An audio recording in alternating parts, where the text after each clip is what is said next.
Lesson 13. From today we start having a look at the chakras. And we start with Ajna Chakra. The reason that we start with Ajna Chakra is because it is the most important chakra in terms of our development. So that's why we do not start at the bottom or at the top, but with Ajna Chakra. Ajna Chakra is also known as the commander-in-chief, the general, the boss, because with Ajna Chakra you can overrule the activities in the other chakras, especially those where the lower emotions and desires take place, which is the biggest source of conflict, suffering, and instability. But this requires that we develop Ajna Chakra, because in most people, Ajna Chakra is not functioning as such that we can use it to our advantage.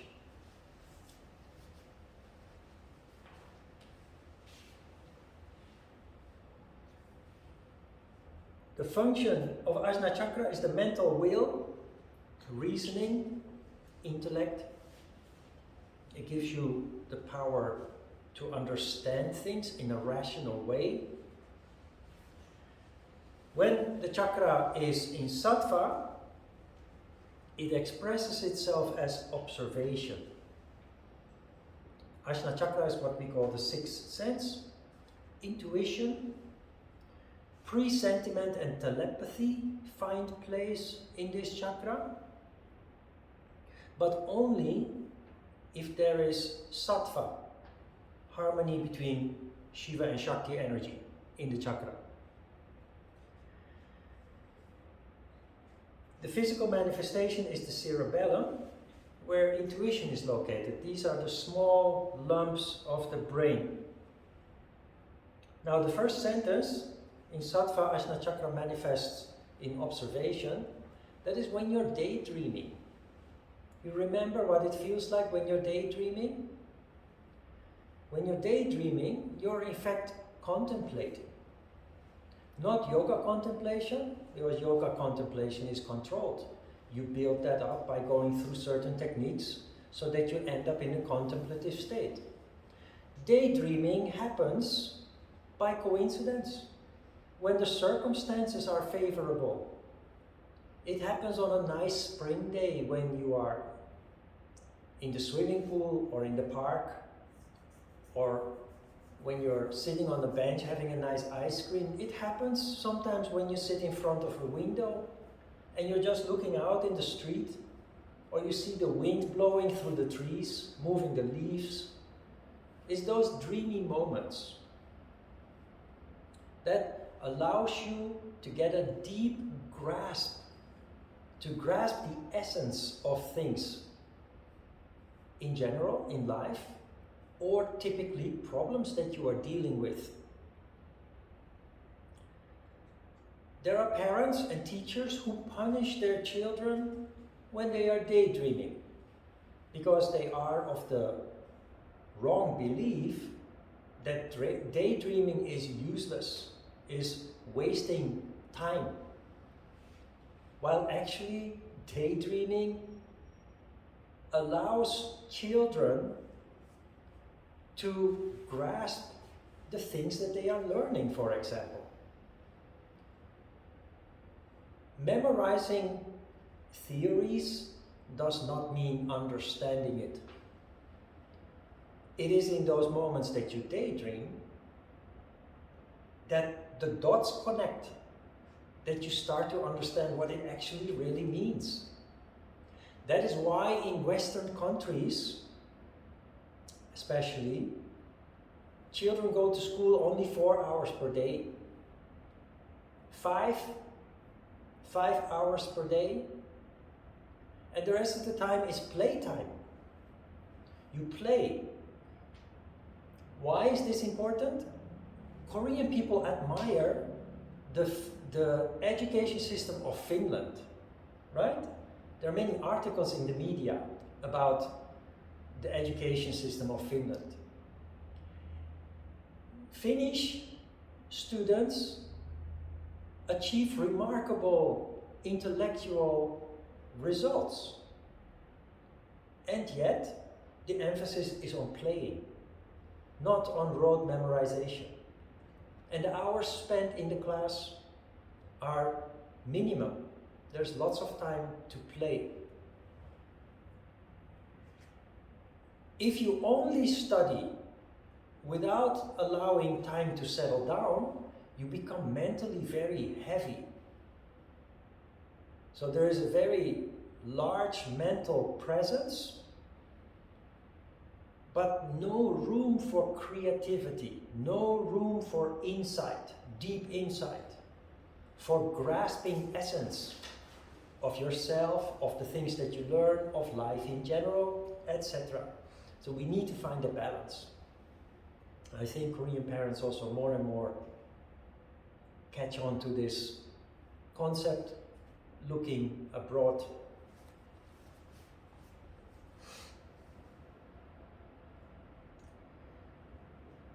Have you ever experienced a blackout when you are confronted with an exam in school? When you have to do a test to gain a certain qualification? Or when you're still in high school, middle school, when you have your exams around the corner? Students study very hard. And what I observed when I was also a student was that many of my classmates would still be reading from their notes and their books, even while walking into the exam room. So they would arrive at school and they would continue to try to memorize what they need to do a test on. What happens is, as a result of that, you're not calm, you're not sattvic, and the moment that you sit down behind your desk with your pen in your hand, suddenly the answers don't come. We call it a blackout. The answers don't come, and you studied so hard, you prepared so well. The best way to prepare, and this is what I did, and I didn't know how it worked. I hadn't studied yoga yet, but this is what I did. And sometimes I felt guilty because I thought I was a bad student. But what I did, I would prepare in advance. And the day of the exam, I would maybe, before leaving home while having breakfast, have a look at my notes, some key notes. But I would leave home, go to school, and I would not look at my notes anymore. I would just get a cup of hot tea from the canteen, sit in front of the window, and just observe what happens outside the window, people going to work during rush hour, cars passing by, but also what happens inside the auditorium, where all the students come in before the exam, and everybody being nervous with their notebooks and talking with each other about what they need to memorize and what have you. And I would just sit there relaxed, drinking my tea, observing. And the thing is, now I understand what I was doing allowed me to be in a relative sattva. And with difficult questions, if I didn't know the answer, I would write down something related to the subject. Something that addresses the question, but doesn't accurately answers it. And you know what? You always get points for that. Because it shows the teacher that, yes, the answer may not be 100% correct, but you know what you're talking about. When you have a blackout, all that information is there, but it doesn't come out. It's so frustrating for you as a student when you have a test and you prepared so well, and the moment that you sit there and that it's really important, there's a blackout. You're blocked. Your mind is stuck. So very important that you stay relaxed. It seems counterintuitive, but it's actually super intuitive to approach it in that way. Because it allows your intuition, your inspiration to help you to be creative with the answers that you are supposed to give. Sattva is the condition that allows you to do that. In Rajas, the chakra expresses itself in creation of thought and thought control. But this is what you experience when you work, when you sit behind your desk and you're focused on your work. Most people like that activity. When you're focused on a task, there is Rajas. You are in a Rajas condition, and it allows you to think in very constructive, systematic, and also creative ways. It is this condition and the fact that we kind of enjoy being in that condition, in the zone, that leads to some people becoming workaholics. They enjoy it so much they don't want to stop working, and every time they do, they kind of fall back into a condition that is next. That is when Ajna Chakra is in tamas. When tamas occurs, which always occurs to compensate for the rajas condition, when you're active, you need to step back and recover. And recovery happens when you're in tamas. When you sleep, you are in tamas. But also, when you've been very busy and you put down your work for a moment, you take a little break, tamas has a tendency to occur to make you recover, to make you rest. But when tamas occurs, it leads to a tendency towards negative thought. It is the reason why people have a tendency regularly to become depressed, to feel depressed. One of the most heard complaints generally among people is, I feel depressed, I feel gloomy, I'm suffering from the blues. I'm not talking about clinical depression. For that you need medical intervention, of course, help from professionals, but most depressions are not clinical. They're simply an energy condition. What you need to do to counter that is to move physically and mentally, start being active, because activity leads to rajas, and the depression melts away like snow before the sun. You feel good again. The secret, of course, or the key here, is that we try to find a balance, that we don't go too much into rajas and then fall down very deep into tamas. That is the roller coaster that many people are on in life.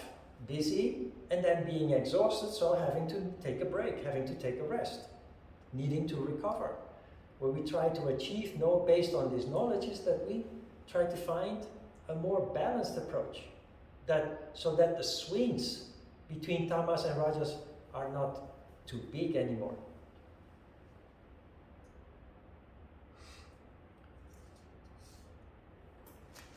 I've shown you this before, but we're talking about Ajna chakras. It's important to repeat this. There are the big lumps of the brain, called cerebrum. I will keep it short because we talked about this before. And small parts of the brain, cerebellum.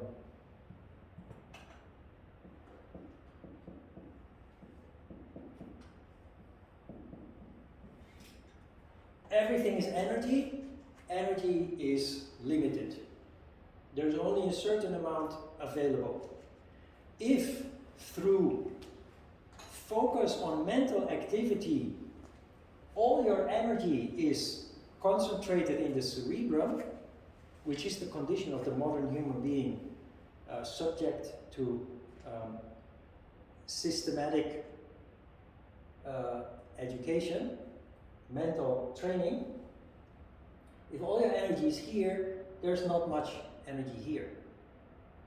Here, the cerebrum, the big lumps of the brain, is the location of the intellect. That is where you can theorize, where you think you can think.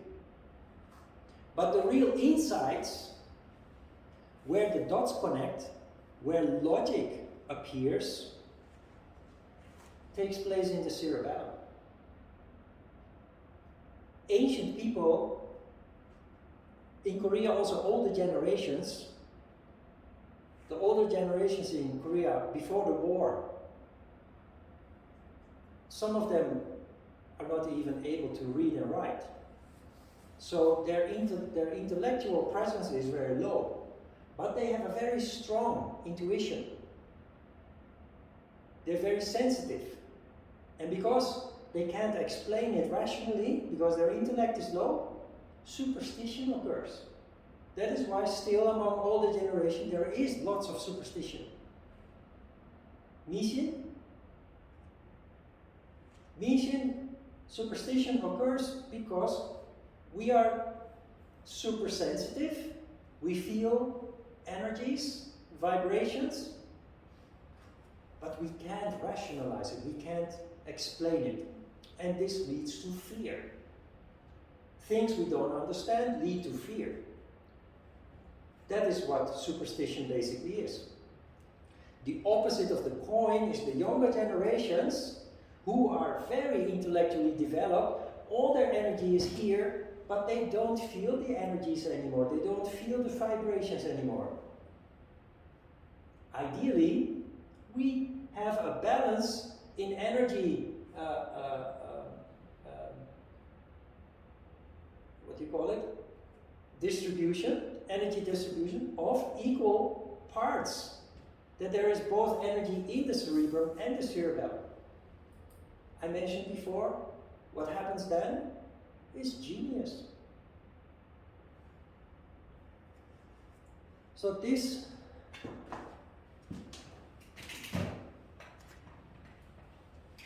was discussed before.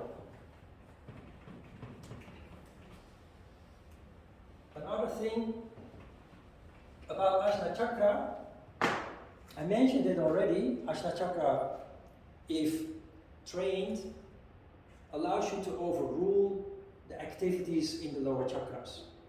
The 5 chakras below Ajna Chakra are all related to certain emotions. We call them lower emotions and desires, higher emotions and desires. Symbolically, they are represented in Ajna Chakra.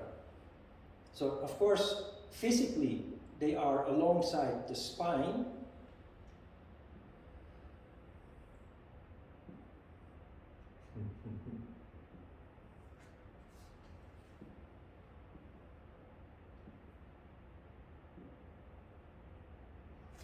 But Muladhara Chakra, let's use another color for that. Muladhara Chakra is in the middle of the head. The next chakra is a little bit wider. Then you have the next one following the eyebrows and the crease between the chin and the lower lip. Then you have following the line of the skull, the heart chakra. Then you have following the line of the ears, the throat chakra, and then you have Ajna Chakra. The reason why Ajna Chakra is more important to start with explaining what chakras are about is because one of the big goals of yoga is to gain control over the mental body. And through the mental body, control over the lower chakras. Now, symbolically, the lower chakras lie within Ajna Chakra. And that is the reason why we meditate. When you meditate, especially when you concentrate on nada or Om, all your energy is concentrated here, encompassing all the chakras. I think I mentioned before in lesson 3, when I mentioned Sri Aurobindo Ghosh, who warned us not to concentrate on lower chakras but focus on Ajna Chakra, is that when you focus on chakras below, you cause disharmony. Because if I focus on Manipura Chakra directly, I may have an effect in Manipura Chakra, but I cause an imbalance between Manipura Chakra and the other chakras. Because the other chakras are not being focused on, are not given energy. The interesting phenomena that you see here, that is why the symbolism is important, that the chakras lie within Ajna Chakra. The interesting phenomena that you see here is when you concentrate on Ajna Chakra, you stimulate all the lower chakras equally. And so you have a very balanced approach when concentrating, meditating on Ajna Chakra. And the tool that we use for that is concentration on Nada or Om, which if you don't hear, you replace by the point between the eyebrows.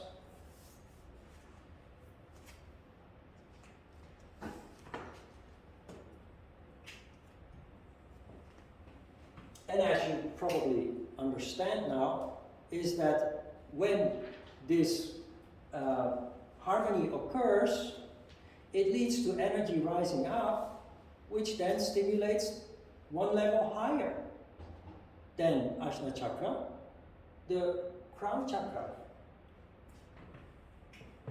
The location of all the wonderful characteristics that all people latently possess. They don't manifest in most people simply because there is no energy on that level in the crown chakra.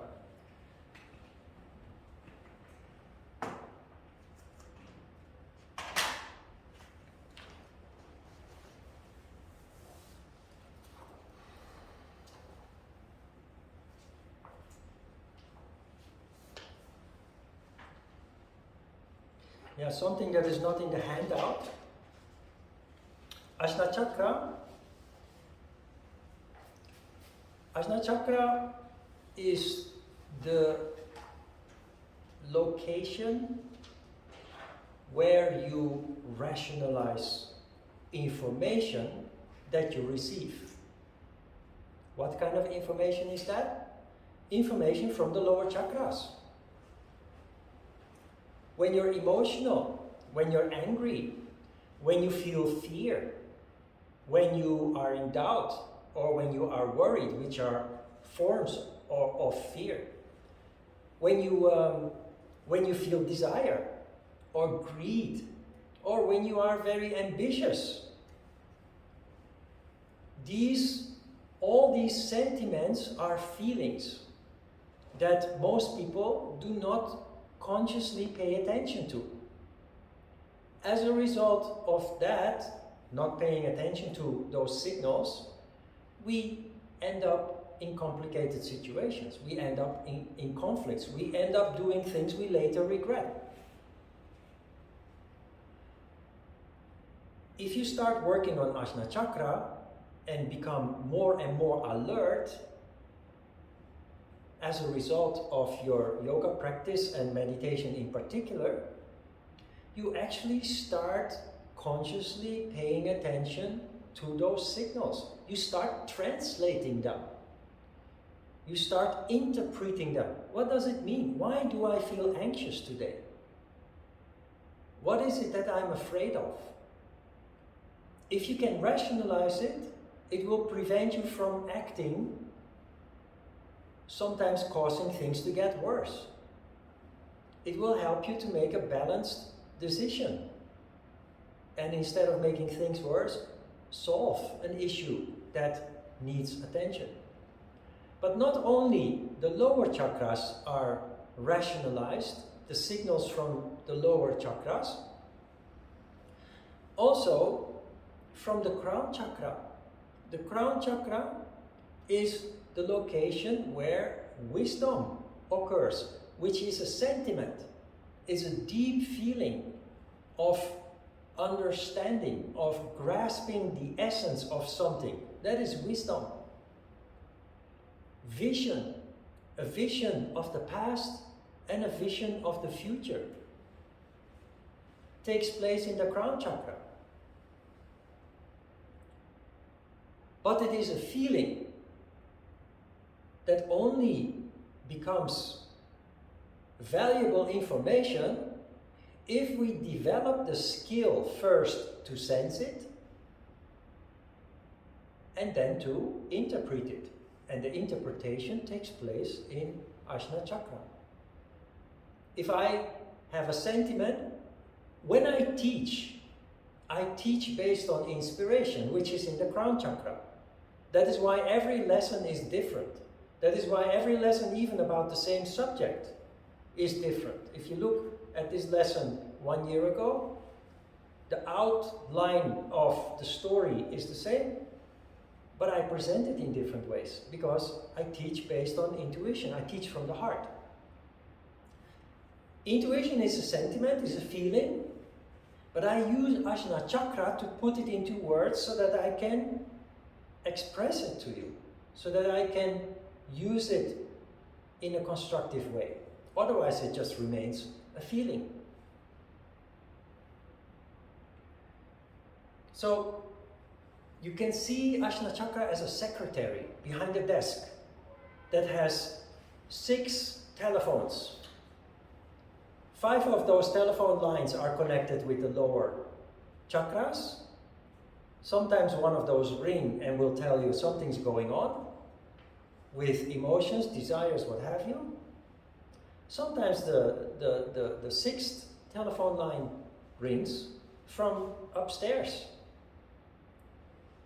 And you receive insight, inspiration. When you daydream, and that is why daydreaming is very valuable, you are in the crown chakra. Look at it. Try to remember how you feel when you're daydreaming. When you're daydreaming, you're not conscious of yourself. You're not conscious of time. But the moment that you think, hey, I'm daydreaming, it's gone. You remember this? You recognize this? The moment that you think, hey, I'm daydreaming, how wonderful, it's gone. Why? Because you fall down to Ajna Chakra. The activity in Ajna Chakra makes you literally fall out of paradise, because the 7th chakra is in fact the phenomenon that we know as paradise or heaven.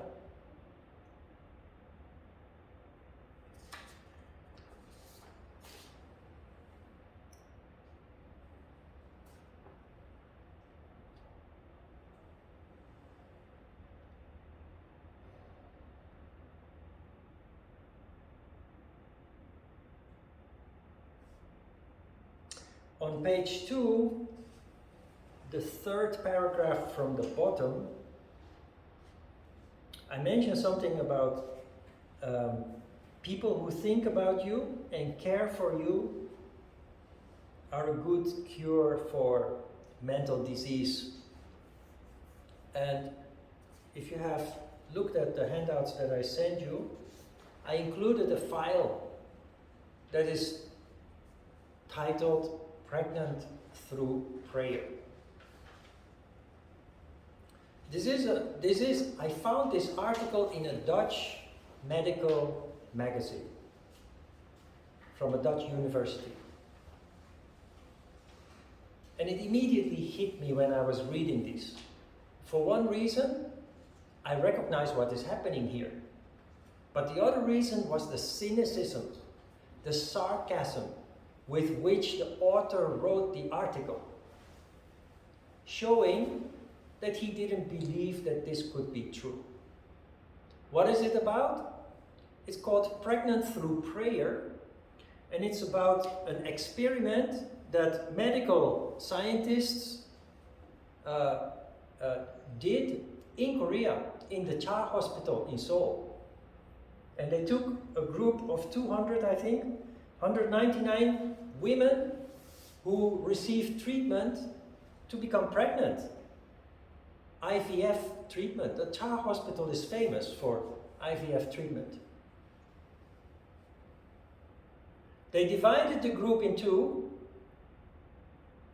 and they asked 3 different groups of Christians in other parts of the world to pray for half of the group. They asked a group of Christians in the US to pray for them. They asked a group in Canada to support the prayer of those in the US, and another group of Christians in Australia were also asked to join in to strengthen the mental presence, the vibration of the prayer being sent to this one group of 100 women wishing to become pregnant.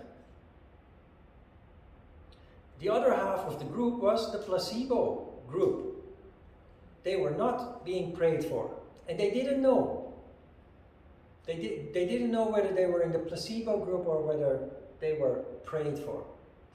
The outcome of the scientific experiment is astonishing.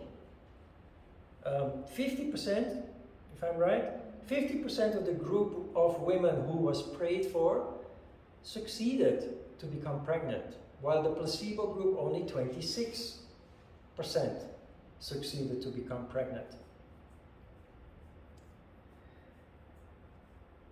Scientists are notoriously doubting Thomases because they're very mentally trained, and things that you can't see, that you can't put into concrete models, things that you can't touch, hear, smell, taste, see, don't exist according to a scientist. Scientists need concrete proof. That is why it was written in a very cynical and sarcastic way.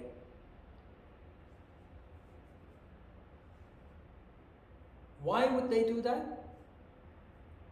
Because although the results leave no doubt that something happened, they can't explain it with concrete models or statistics, or, well, the statistics are clear. 50% became pregnant in the one group, while only 25 became pregnant in the other group. What is it that they are afraid of? They are afraid of their reputation. In the scientific world, if you start proclaiming phenomena that are based on energy, that are based on vibrations, in this case using the willpower of many people using their Ajna Chakra to project support in prayer for a group of people, showing that it actually really works, and then frantically, or actually they just panicked and thought, oh my God, why did they do this experiment in the first place? They started out with this experiment thinking that they would prove it wrong. And the results were so astonishing, they were just afraid to bring it out to the world, afraid of losing their reputation as a serious scientist, because serious scientists doesn't keep themselves busy with vibrations and subtle energies. Interesting, huh? This is the power of thought. And when you understand what this is about, you realize also the responsibility of each and every one of us, every yoga practitioner and every sensible human being, is to have positive thoughts with us. Because we now know If I sit here thinking very negatively about a person that is far away, can be in Seoul but can be in the Netherlands, that person is affected by my thought. The scientific project here has proven that that is truly happening. The thing is, when somebody thinks of you, you don't realize it. You don't really feel like, hey, somebody is thinking about me. But if I think very positive, like the Christians did, you could actually help people in a constructive way. And the opposite is also true. You can harm people with negative thought. On a subtle level, but for real. Have you ever heard of voodoo? Voodoo is black magic. We call it black magic. It's the opposite of healing. It is the magic of hurting people. Not by anybody, but by a priest, by a spiritual person, like a yogi, using their energy in destructive ways. But to understand this better, surely all of you have experienced that you think of somebody, just in a fleeting moment, you think of a person, and then your phone rings. These days we communicate more with messages, but your phone rings, your phone beeps. And you pick up your phone and you say, hey, with Ron, you, huh? That is a coincidence. I was just thinking about you. And here you go, the phone rings and it's you. No coincidence. There are two things that could have happened here. The person on the other side was dialing your number, and because they thought of you, you received an impulse.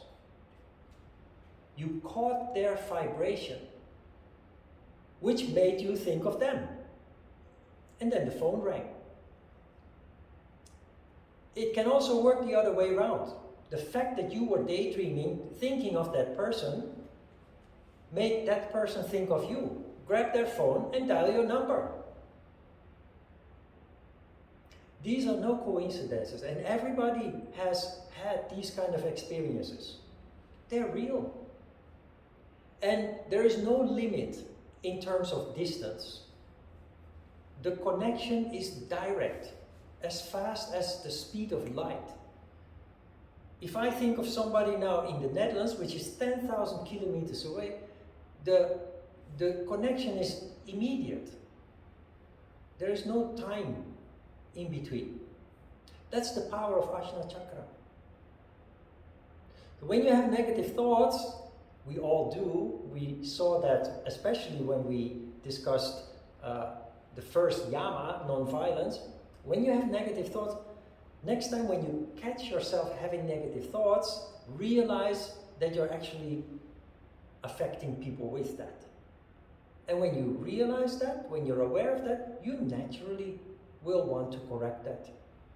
And you will replace the negative thought with a sense of compassion, for example.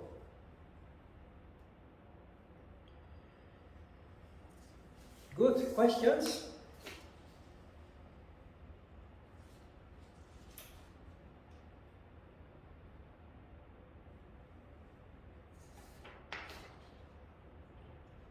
I also, one of the students throughout the years made a very nice image of all the chakra. All the chakras are described. So just keep it for your benefit, for your use. I included that in the files that I sent you. Okay, we have another subject. We start today with Kriya, control of energy, but it is part of meditation. So we will do asana first, then after asana, before meditation, we will discuss the first Kriya exercise for today. And I will explain the concept of Kriya, but also I will explain how the Hatha Yoga Pradipika works, because it's a wonderful book if you understand how it works. Okay, let's have a short break. Ram? Yeah, Gabriela, sorry. I don't need to think about it. I Go don't ahead. know how to frame it, but talking about negative thoughts, what happens, or like how to interpret when, for example, maybe for you is a positive thought, Say again. but how do you interpret, or I don't know, when something for you is a positive thought, right? But for someone else could have like negative feelings related towards that. Like for example, like just a simple example, like we have like, of course, a lot of analysis to it. Like if I'm dreaming and thinking, oh, I want to travel and I want to live here and I want to go to New Zealand, whatever. But then my mom, she's like, she needs to come back, she needs to come back, she needs to come back. Those are like two opposite things. And sometimes, because it happens to me, sometimes I tell to my mom, like, don't think that, because you're going to bring me back home, and I don't want that. So those are two opposing forces, right?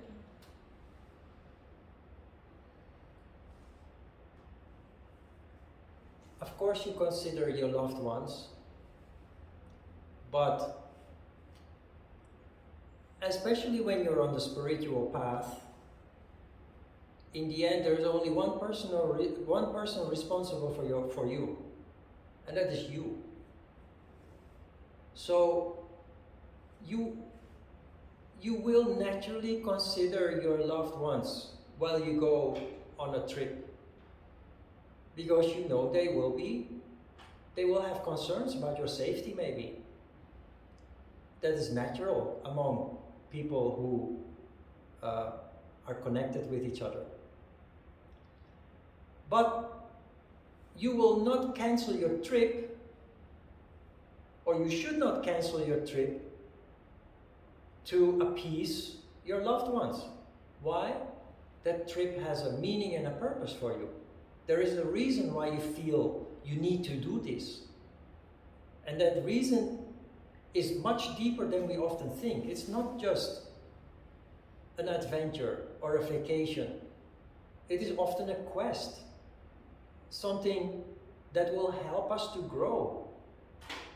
And that growth will be blocked if we every time consider other people's interest. And there is another dimension to this. The people that are concerned about you also have to learn to let you go.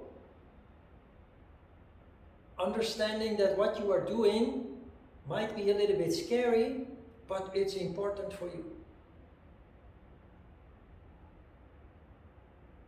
So follow your heart. If your heart draws you to New Zealand, you know that your mom wants you to come back, or not even go there at all. So you find the middle way. You follow your heart, but you send your mom a text message now and then, or you call. Yeah? Okay. All right. Let's have a short break.